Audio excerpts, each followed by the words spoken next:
thank you so much for joining us today. This is going to be a great talk on the 7 secrets of successful parenting with Dr. Randy Rolfe. And I am so thrilled to be chatting with her, guys, because Dr. Randy is a wealth of knowledge. She is a lawyer, a nutrition educator, a family therapist, a theologian. She's everything.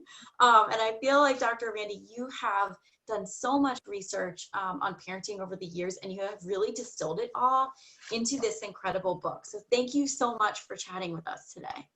Oh, thank you so much, Dr. Kate. I love what you do. Just taking care of mind, body, spirit through your medical knowledge and taking a holistic approach. This is a pleasure to chat with you.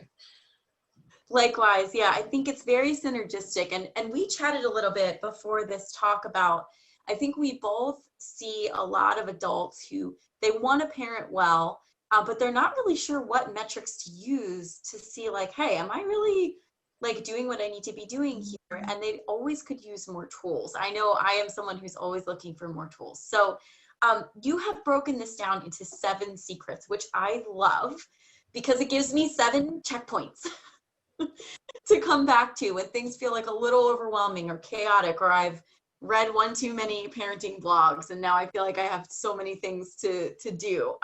So can you walk us through, just let's overview quickly the 7 secrets as you see them?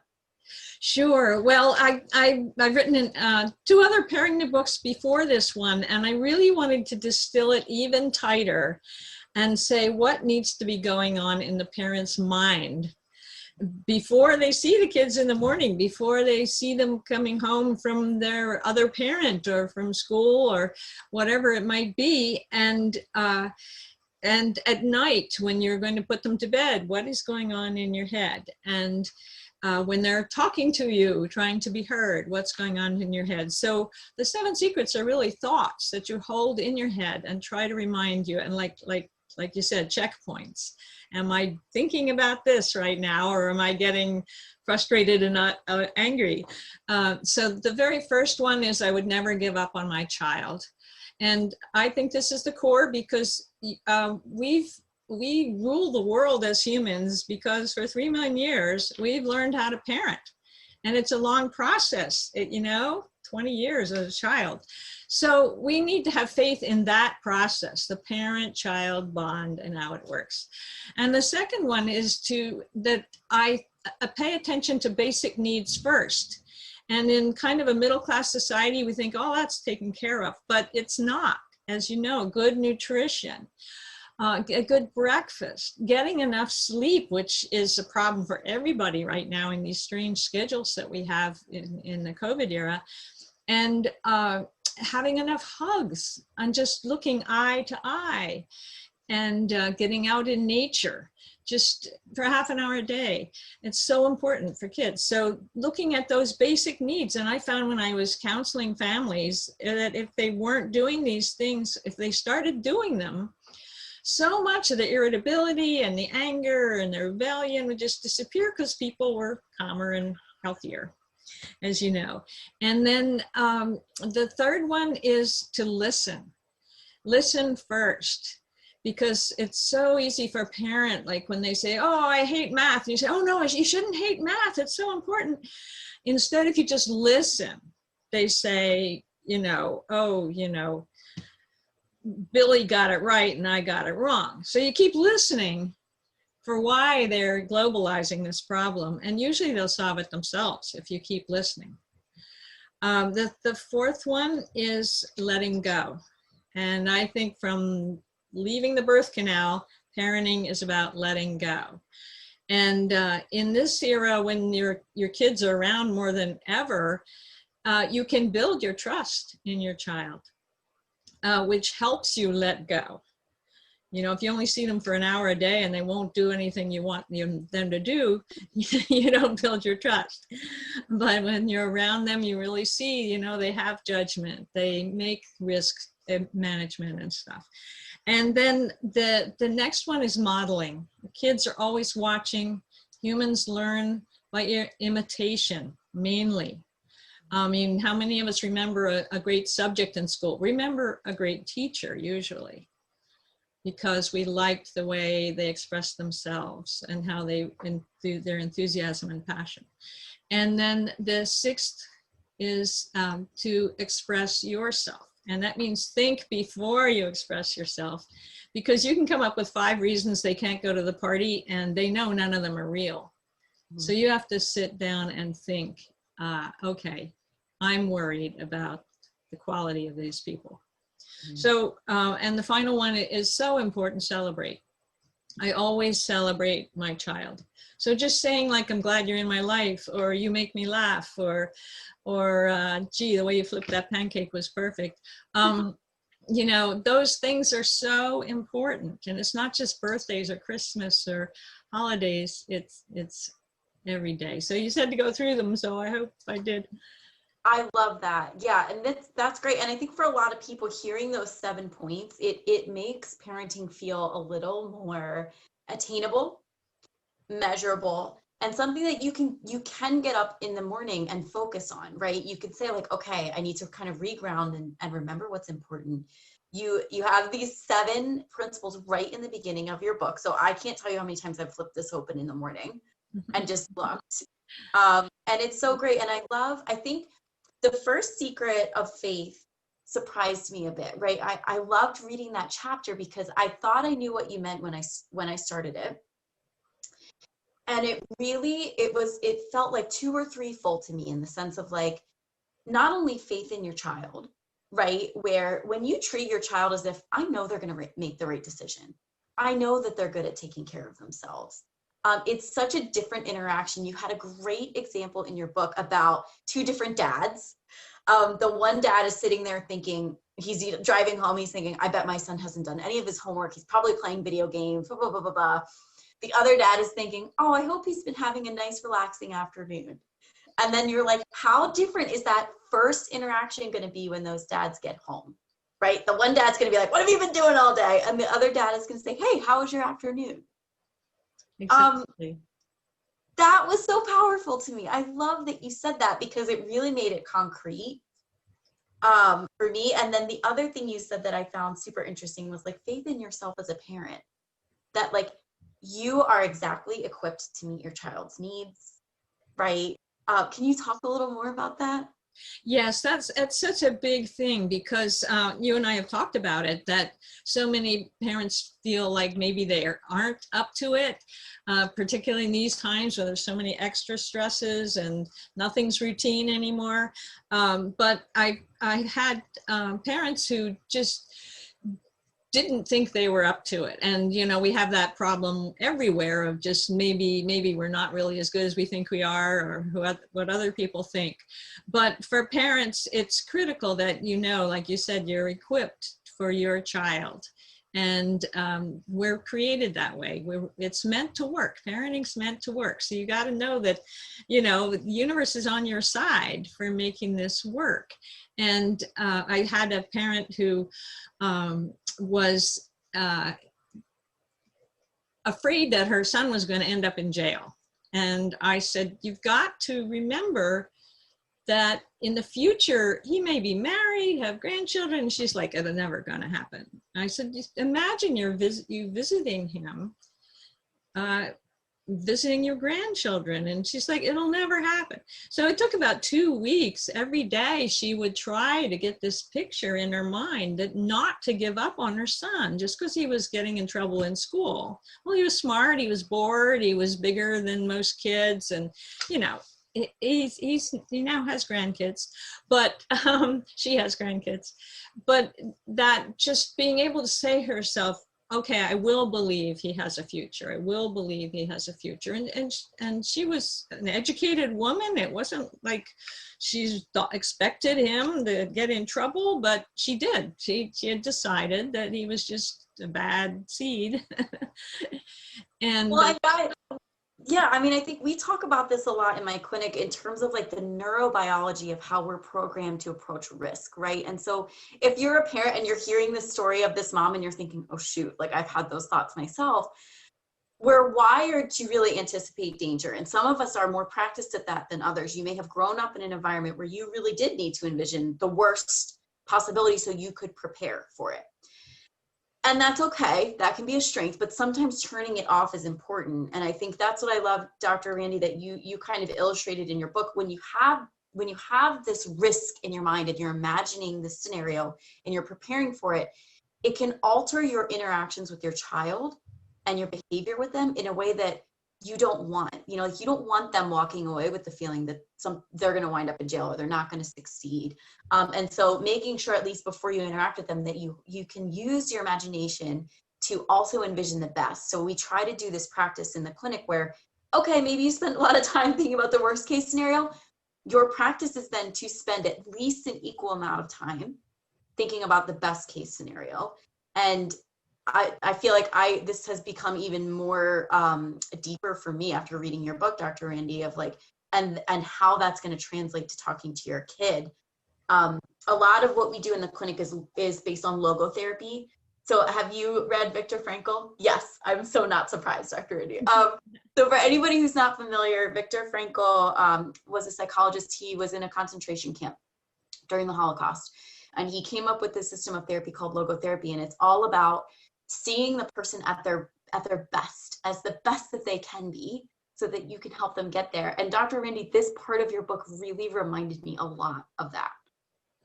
Good, good. Yes, it is so much about seeing the good. In fact, that's my definition of love, that you look for the good, you find it, and you celebrate it in whatever you see other people. And yeah, exactly, that it's just, it's being human to human, getting back to the real basics, that we are social beings. We have this amazing species that educates the kids into a very complex social structure. And we don't just, spit them out in eggs. We're supposed to have all this love and caring, and as parents, we have that inside. So most of my writing is to bring that out. Like Plato said, education just comes from inside. You just have to water it and nurture it. And parents have that love. You just have to know that that's where your power comes from. And if the kids feel that love, if you say, don't step backwards, you're going to die, they'll obey you. But if you've just been commanding any old time just for the heck of it, they might not obey you that time. So it's really what's going on in your head. What's that phrase? Like, don't set laws that are simply preferences. Yeah. Or something like that. Like kind of reserve those moments for when it really matters. And I think Secret Six, that expression, felt a lot like what we're talking about right now. That felt like, because a lot of us really are very practiced at maybe communicating love in one or two ways, right? Like we're a provider, or maybe we're pretty good at touch. Maybe we'll do a back scratch while we're watching a movie or something like that. But I love that you laid out a lot of examples about how to express love to your kids. Do you want to talk a little bit about some of like what you'll chat with parents about? Well, sure. Because so many of us, movies and stuff, I love you is such a special thing. And you only say it on birthdays for kids. And, that's silly. So you can get your kids into the habit of just hearing that. And by the time they're 10, they think it's hokey and, they don't want to hear it in front of their friends. But kids always, they hear everything. And even if you're being hokey, it's okay because they're hearing it. And your behavior should try to align with that most times, but they will hear it. But I did give a whole lot, and I do always give a whole lot of other ways, because kids start with the big picture. In one of my books, I describe when they're born, the world is them, not in a negative, selfish way, but that's all it is. And then they figure out, well, sometimes mom's not there, but she'll come back for the breast or whatever. But eventually they realize everything's kind of separate, but they know in their hearts it's all together. So you need to be able to express that. You know, I'm glad you're in my life. What a wonderful day it was when you were born. You were so much fun when you were a toddler. Why are you driving me crazy now? You know, just sweet things that make them smile, make them laugh, make them know you appreciate them. And that's what it really is, just saying you're really good. Like if they, you know, mess up a math test, then you can say, well, yeah, you tried hard, and I know you'll do better next time. You know, expressing that faith in them, in themselves, and that kind of thing goes in the lower brain. You know, they'll have it when they're getting depressed at 25. You know, it counts. All those little things add up. I love that. And it's funny, guys, because you hear us talking about this, and both Dr. Randy and I are doctors, right? And so there's a lot of research to back this up. This isn't just theory. This is based, you can even find research from the Kaiser Permanente study. They studied a couple 100,000 adults, and they looked at resiliency markers. So they asked these adults all these questions, and they figured out which adults were the most resilient, the most protected from chronic illness, the most protected from depression, the most successful. And really they could answer 14 questions. Yes, 14 statements. And those statements are things like, I know my mother loved me. I know my father loved me. People enjoy like playing with me when I was a child. I am resilient, or I know that I can get things done. And like all of those things are things that as parents, we can make sure our kids know. And I feel like it's so easy a lot of times to be like, I need to have my kid in soccer and in sports and playing an instrument and eating organic food 8 million times a day. But like none of those things are on that checklist when it comes down to what really truly matters about raising resilient kids. It really is that they know they're loved and enjoyed. And so that is so heartening to me. And I love, Dr. Randy, that you gave people the tools to communicate that and to make sure that their kids get that in this book. Yeah, there, like you said, the Kaiser Permanente study, there was an amazing study of Harvard men. They followed them for almost 60 years and tried to figure out which ones were happy and why, what went all the way back, because they interviewed them when they were at Harvard and then every 5 years after that.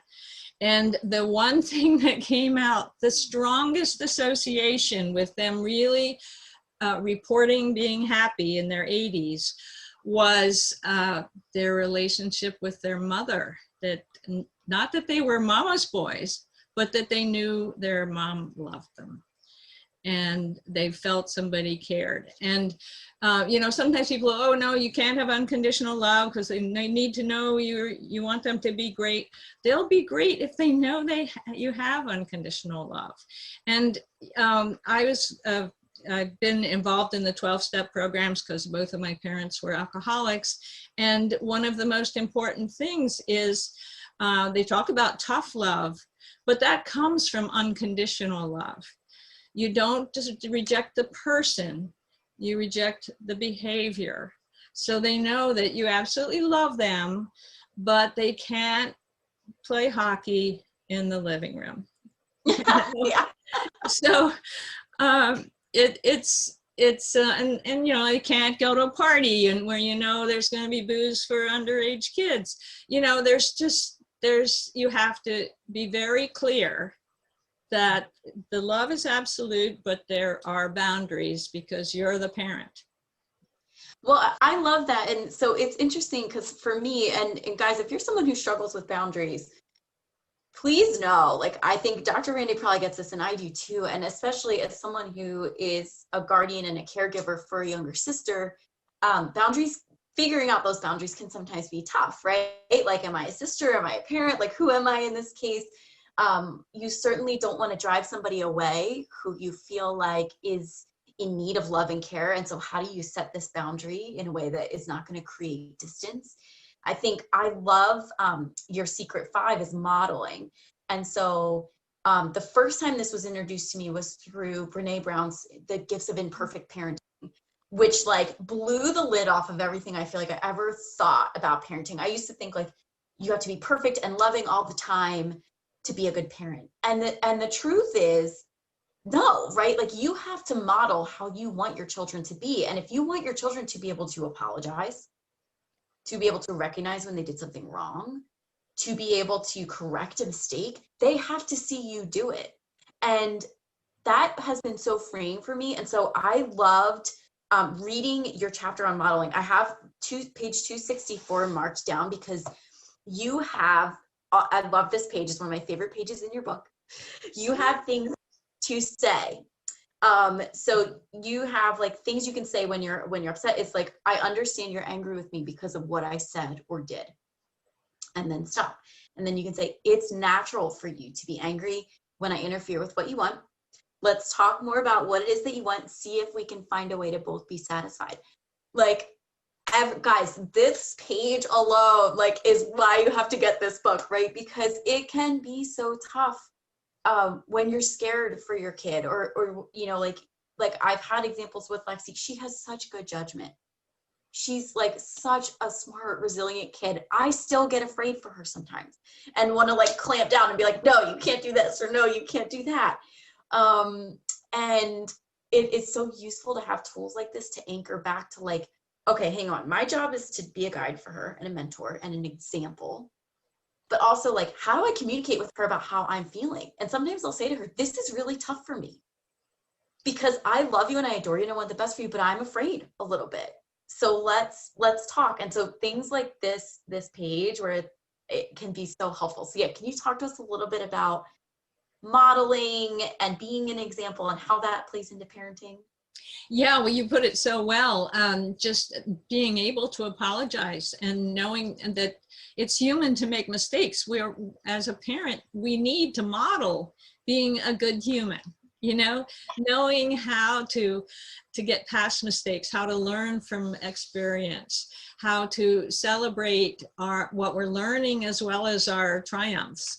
And using feeling words that are age appropriate to your child, that's really important. You don't want to scare them that you're the parent who control their environment and that you're out of control. You don't want to scare them by saying, oh my God, I don't know what to do.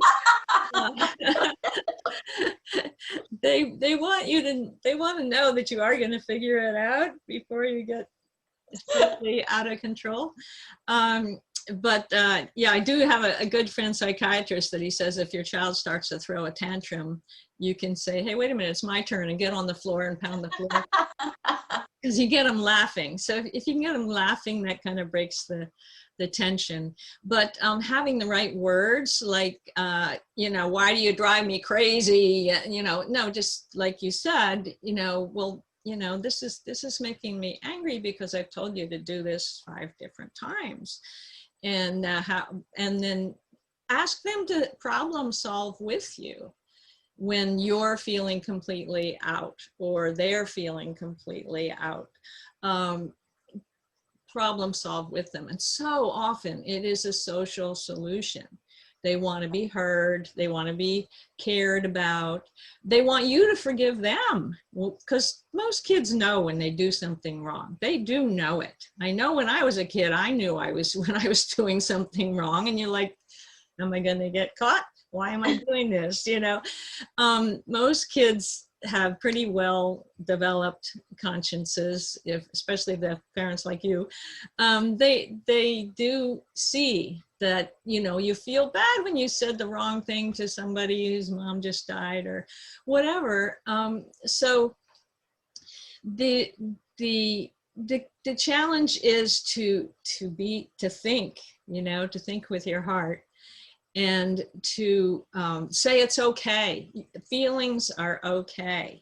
And that was another thing that they taught in the Al-Anon family groups, that any feeling, if you acknowledge it, it will move on.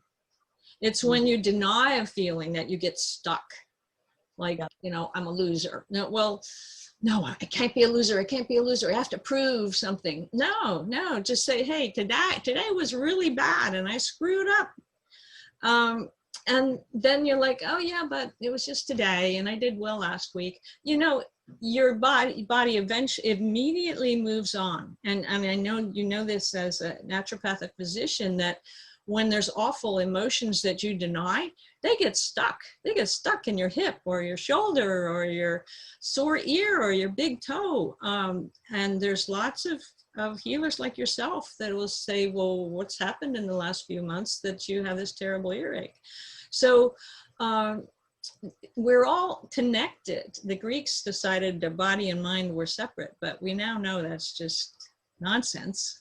Our digestion talks to our brain and vice versa, and everything. So everything is connected. So knowing how to set an example for your child of being a whole person. You have all the emotions, and you think, well, how could a murderer do that? Well, he didn't have any filters on that little hate button back there. And it was probably his parenting situation that didn't give him that button. Well, yeah. And guys, I think a lot of us do this sort of self-shaming thing, right? And a lot of clients come in and they don't want their kids to ever see them be angry or frustrated, or like you said, to feel like, oh man, I feel like a loser today, or like I feel I'm not very compassionate today, or whatever. And if you deny that and shame that out of yourself, your kids will see that and they're going to pick up on that.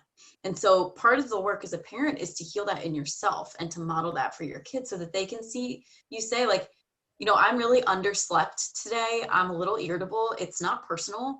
I'm going to take some time for myself and go on a walk, take a nap, drink some water. I'll be better in an hour. That is so freeing for your child, because they know when things aren't right with you anyway, right? Like, your kids learn to regulate their own nervous systems by watching you. And Dr. Randy said this in the very, very beginning. We learn by mirroring. We build our own nervous system by mirroring. They're mirroring you all the time. So if things aren't right and you don't explain what's going on, they're going to make up their own story about it. And it might be, oh, mom's mad at me, or mom's frustrated at me, or dad's upset at me. When you say, hey, I'm dysregulated today because I had a really rough day at work. I'll be back in a half hour. I'm going to go take a nap. Your kids learn really healthy coping skills, and they learn not to disown parts of themselves. And they also learn, and this ties back to your secret of faith, like, they learn that bad days can happen and you can be okay again in an hour if you just do some self-care. And so for me, that this has been such a healing thing for me, because I think there's this tension as a guardian or a parent to not live completely out loud in front of your kids, which is appropriate. But like, how much do I share with my kid and how much do I not? And I think the answer to that is really whatever can help them learn is what you share. And it's okay for them to learn that people have hard times, or that maybe you're even you can say to them, like, I'm not really sure what to do in this situation, but I know that you're important to me, and so I'm gonna come back. I'm gonna think on it, and I want us to have a really good discussion about this. Like, where else are they gonna learn that except from you? Exactly. And I said that the fourth secret was letting go, but that thought in the head is that it's my child's life after all. And what you just said about you need to recognize that your child is growing into their own person, and they're not there to fulfill your fantasies. Right. They're there to develop their own life, and being able to see them grow and imitate. And people are always surprised when their child uses the same swear word they do or whatever. They're imitating all the time, and like you said so well, just modeling how to deal with your feelings and and the self-care. And then you go back to secret number 2, taking care of, I'm going to take a little rest. I need a tall glass of cold water. I need to get outside and take a deep breath, just simple stuff. When I was homeschooling my kids, when my son would get antsy and grumpy, I would say, go outside and run around the house 3 times. And he'd do it. And he'd come home, he'd come back into our little schoolroom and be ready to go again. So it's too bad they can't do that in schools. Don't wait for recess, just do it, But just knowing that your child has their own schedule, their own moods, and giving them words so that they can say to you, Mom, I am so angry right now. Or, you know, Judy hurt my feelings today, what she said. Just give them some vocabulary. And I tried to put that in my books of lots of feeling words. And it's the intensity is the most important thing. They'll correct you if the word is wrong, but if it's not intense enough, or if it's too intense, they'll usually correct you. Like you say, oh, wow, you hate this teacher. And they're like, no, just didn't like what she said today. Or if you say, oh, so Sally made you mad. They're like, I hate her. So you'll get them sharing their feelings. So you don't have to get it right. You don't have to be perfect. You don't have to read their minds. Just be there, eye contact, listening, telling them where you were at, and showing them that you brush your teeth no matter what, you floss no matter what, you get to bed at a reasonable time. You know, those things are so important. And I had one couple that she said that the kids just wouldn't eat properly. They never ate properly. And this light bulb went on my head. I said, have they ever seen you sit down to a meal? And she said, no. No, she said she ate after they went to school, and she ate after they went to bed. And on weekends, they could never decide on what should cook, so everybody snacked through the weekends. So we pulled out the schedules and found 2 nights when they weren't off to some game or something, that they could have a dinner together. And they got some manners. They sat down to eat. Their digestion was better. You know, they didn't snack as much. Everything changed because they had not seen their parents have a meal that they could remember. So the simple things like that can change everything. I love that. And it's so freeing, right? Because like that gives parents permission to focus on themselves and knowing that it helps their kids. Right? Like, are you feeding yourself? That's actually the best thing you can do for your child, is to show them, like, I regularly nourish myself, and to reflect to them what happens when you don't. I mean, I know with teenagers are notorious for being dehydrated, right? And like underfed. They don't eat, they don't drink. When they do eat, like, it can be snack food, especially when teenagers are together.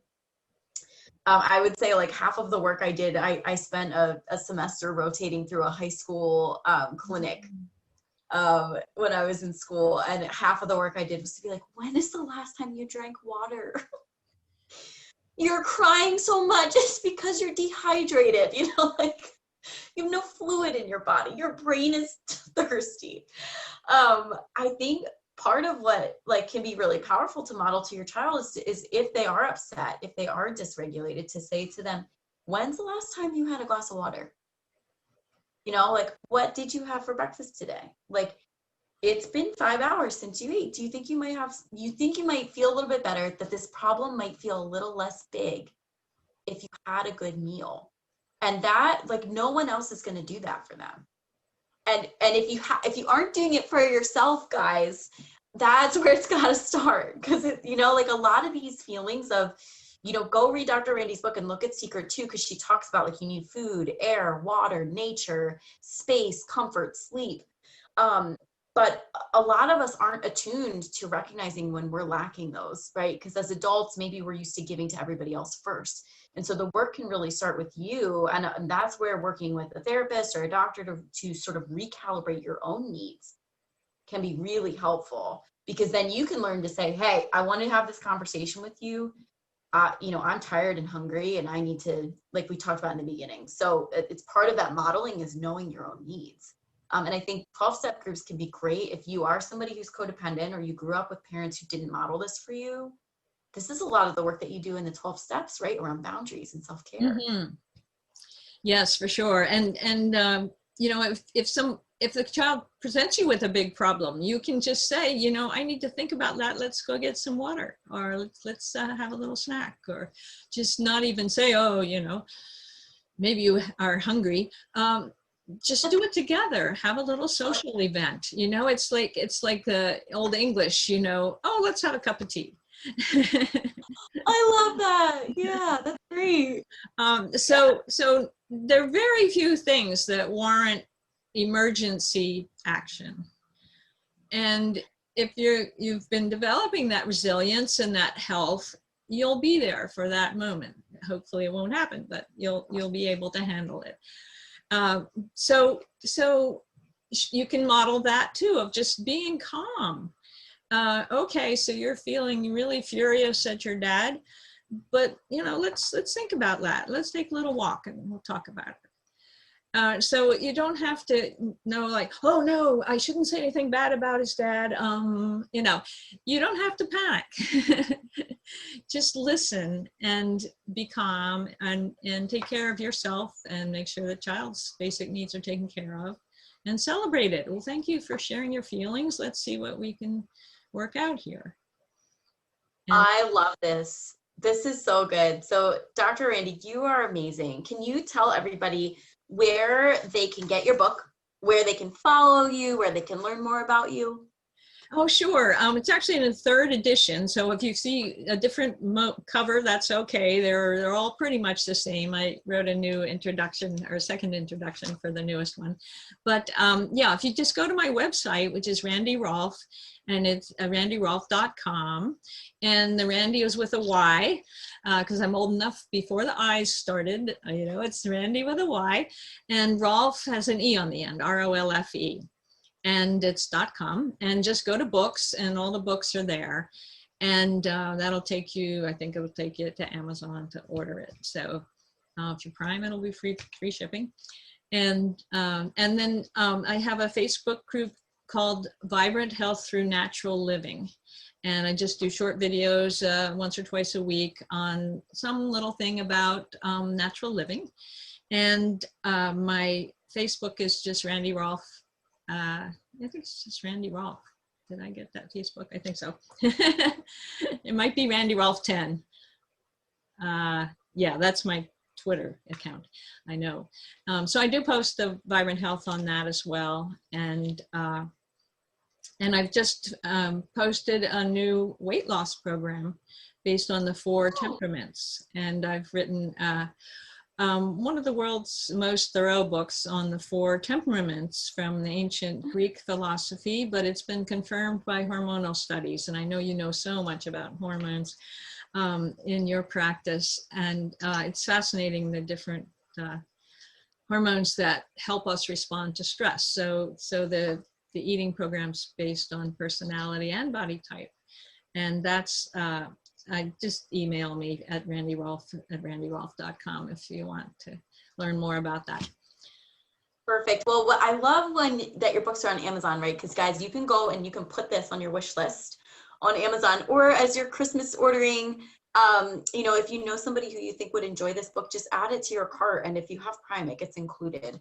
But I cannot recommend this book enough. I think it's so wonderful. Like I said, even just like, you can see I have it earmarked and like highlighted, like there are like so many pages that just even the one page is so much, it's worth so much more than what you're going to pay.